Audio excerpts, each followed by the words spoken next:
সবাইকে আসসালামু আলাইকুম। একটা বিশেষ কারণেই আপনার সামনে হাজির হলাম। আসলে আহ, হাসান জাহাঙ্গীর পরিচালিত একটি নাটক হয়েছিল সুদূর আমেরিকাতে। সেখানে অনেক রিকোয়েস্টের পরে আমার স্ত্রী এবং আপনাদের প্রিয়দর্শিনী মৌসুমী অভিনয় করেছিলেন, এবং সাথে সেটার একটি কারণই হোক এটা টেলিফিল্মে রূপান্তরিত হয়। এতদিন পরে এখন এসে আমি দেখছি হাসান জাহাঙ্গীর এবং এটার প্রযোজক পরিচালক হিসেবে সেন্সর বোর্ড থেকে এটার অনুমোদন নিয়েছেন ছবি হিসাবে। কিভাবে এটা ছবি হয়? তার কাছে কি ছবির জন্য মৌসুমীর এগ্রিমেন্ট কোনো দেখাতে পারবেন হাসান জাহাঙ্গীর? অবশ্যই না। আহ, আমার মনে হয় যে আমি যতটুকু এটার প্রতিবাদ করছি, তীব্র প্রতিবাদ করছি এবং এটা বন্ধের আবেদন করছি, এটা কোনো রকমই একটি চলচ্চিত্র হিসাবে রিলিজ হতে পারে না। মৌসুমীকে এইভাবে মানুষ দেখতে অভ্যস্ত না, আমাকে দেখতে অভ্যস্ত না।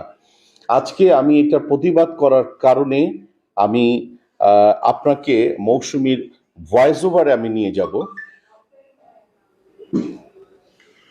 কন্ট্রাক্ট ম্যারেজটা একদমই 1 ঘন্টার একটা নাটক ছিল।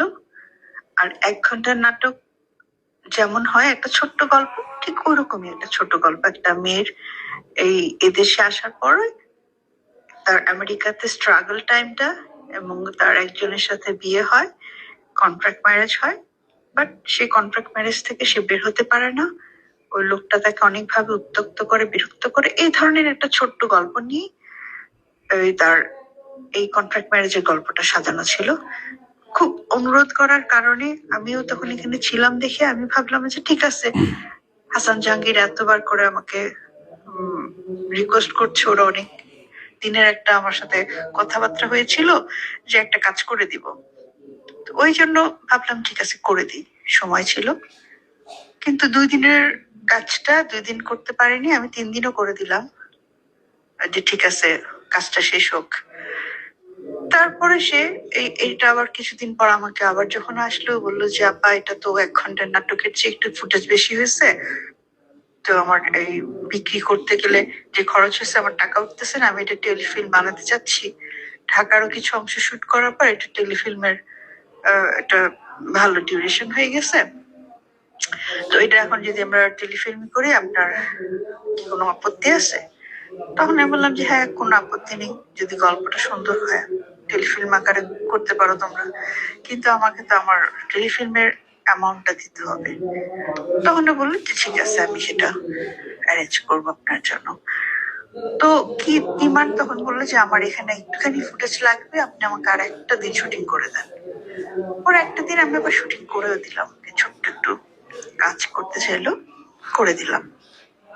এইখানে কিন্তু এটা শেষ, যে ঠিক আছে সে ঢাকায় টেলিফিল্ম করে সে যে টাকা খরচ করছে টাকাটা তুলে ফেলবে, ভালো একটা চ্যানেলে চালাবে, ওকে ফাইন।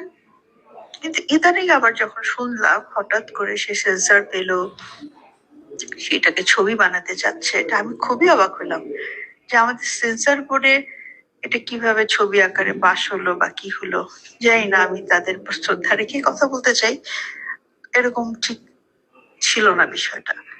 আর আমি মনে করি না যে আমার একটা ক্যারিয়ারের মানে একটা এরকম, আমি যেখানে ছবি করি না সেখানে এরকম একটা গল্প দিয়ে আমাকে হুট করে একটা সিনেমার মধ্যে, সিনেমার আদ্যপান্ত কোনো কিছু আমি জানি না, সেখানে কোথায় আমাকে কাটপিসের মতন ব্যবহার করা হচ্ছে, এটাও ঠিক না। কিন্তু এটা আমি আশা করিনি, আসলে এটা হাসান জাহাঙ্গীরের কাছে আশা করিনি, এবং আমাদের সেন্সর বোর্ড কেন এই ধরনের একটা গল্পকে তারা পাশ করে দিল জানি না, আমি খুব কষ্ট পেলাম। তো এখন ছবি রিলিজ হওয়া উচিত কিনা আমি নিজে মনে করি যে হওয়া উচিত না, কিন্তু আইনগত ভাবে আসলে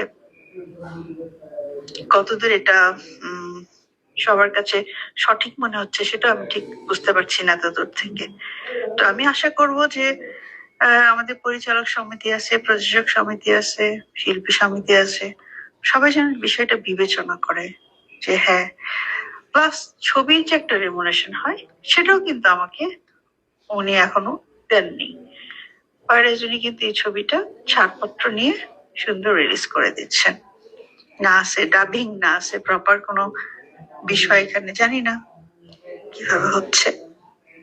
তো খুবই দুঃখজনক আসলে। এটা আমি মনে করি না আমার দর্শকরা এইসব এরকম কিছু দেখার জন্য আসলে প্রস্তুত হয়ে আছে। তারা এটাকে ভালোভাবে নিবে কিনা আমি খুবই চিন্তিত, লজ্জিত। সবাইকে আবার আমি আমার নিজের অন্তর থেকে আমি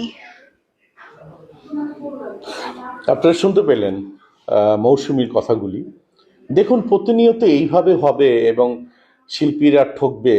আমি বিনয়ভাবে হাসান জাহাঙ্গীরকে অনুরোধ করতে চাই যে ভাই, ব্রাদার, তুমি যেটা করেছো এটা কি সঠিক? একদমই সঠিক না। তোমার সামাজিক অবক্ষয় থেকে তুমি কতদূর তুমি প্লাস আছো না মাইনাস আছো, নিজেকে প্রশ্ন করো।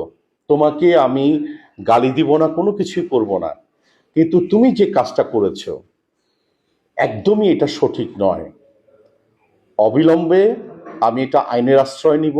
প্লাস মৌসুমীর সাথে যদি তুমি ফোনে কথা বলে নিতে পারো, আমার পরিবারের সাথে যদি কথা বলে নিতে পারো, তোমার সেটা আমি ইনভাইট করছি, কিন্তু সেই চেষ্টাটা একদমই তোমার নেই। আর তুমি যে ধরনের কাজ করে এটাকে রিলিজ করছো, এটা আমি তীব্র প্রতিবাদ জানাচ্ছি আমি তোমার সিনিয়র ব্রাদার হিসাবে। আপনারা বিচার করবেন এই ছবির বিষয়। ধন্যবাদ। এবং সাথে আমি পরিচালক সমিতি, প্রযোজক সমিতি এবং শিল্পী সমিতিকে আমি চিঠি অলরেডি দান করেছি। মাদারল্যান্ড 24, মাতৃভূমি, বিশ্ব সংবাদ 24 ঘন্টা।